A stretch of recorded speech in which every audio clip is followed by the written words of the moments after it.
2006లో జరిగిన 7/11 రైలు పేలుళ్ల కేసులో 12 మంది నిందితులను నిర్దోషులుగా విడుదల చేస్తూ బాంబే హైకోర్టు ఇచ్చిన తీర్పును మహారాష్ట్ర ప్రభుత్వం సుప్రీంకోర్టులో దాఖలు చేసింది.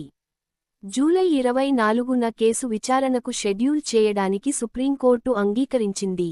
2006 జూలై 11న జరిగిన ఈ పేలుళ్లలో ముంబై సబర్బన్ రైలు నెట్వర్క్లో 180 మందికి పైగా మరణించగా, అనేక మంది గాయపడ్డారు.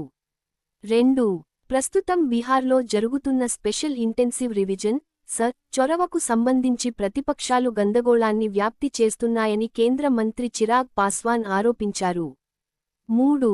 గత ఆమ్ ఆద్మీ పార్టీ పరిపాలనలో అందజేసిన వితంతు పెన్షన్లు మరియు వైకల్య మద్దతులో తీవ్రమైన అవకతవకలు ఉన్నాయని పేర్కొంటూ ఢిల్లీ ముఖ్యమంత్రి రేఖా గుప్తా సోమవారం నగర సంక్షేమ పథకాలను పూర్తిగా సమీక్షించాలని ఆదేశించారు.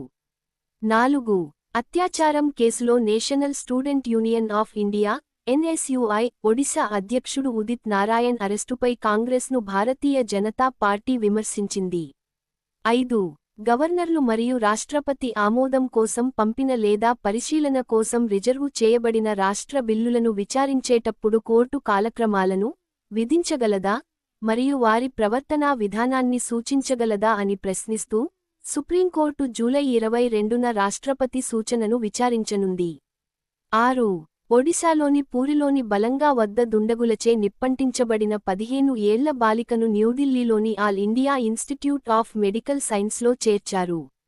రోగిని ఎయిమ్స్ భువనేశ్వర్ నుండి న్యూఢిల్లీకి విమానంలో తరలించారు. 7.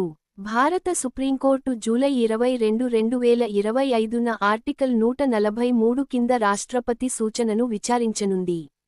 గవర్నర్లు రిజర్వు చేసిన బిల్లులపై చర్య తీసుకోవడానికి రాష్ట్రపతికి 3 నెలల గడువును నిర్ణయించిన ఏప్రిల్ 8 తీర్పు తర్వాత ఇది జరిగింది. రాష్ట్ర బిల్లులకు ఆమోదం కోసం కాలక్రమాలపై కోర్టు సలహా అభిప్రాయాన్ని కోరుతూ రాష్ట్రపతి ద్రౌపది ముర్ము ఈ సూచన చేశారు. 8. 2006 ముంబై రైలు పేలుళ్ల కేసులో 12 మంది నిందితులను నిర్దోషులుగా విడుదల చేస్తూ బాంబే హైకోర్టు ఇచ్చిన నిర్ణయాన్ని సవాలు చేయడాన్ని మహారాష్ట్ర ప్రభుత్వం పరిశీలిస్తోంది. 9.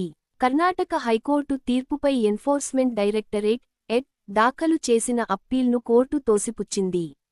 Mysore urban development authority (MUDA) ప్రత్యామ్నాయ స్థల కేటాయింపు కేసుకు సంబంధించి సిద్ధరామయ్య భార్య బిఎం పార్వతికి జారీ చేసిన సమన్లను ఈ తీర్పు రద్దు చేసింది. 10. ప్లాస్టిక్ బాటిళ్లలో పెట్రోల్ మరియు డీజిల్ అమ్మకాలను ఒడిశా ప్రభుత్వం సోమవారం నిషేధించింది.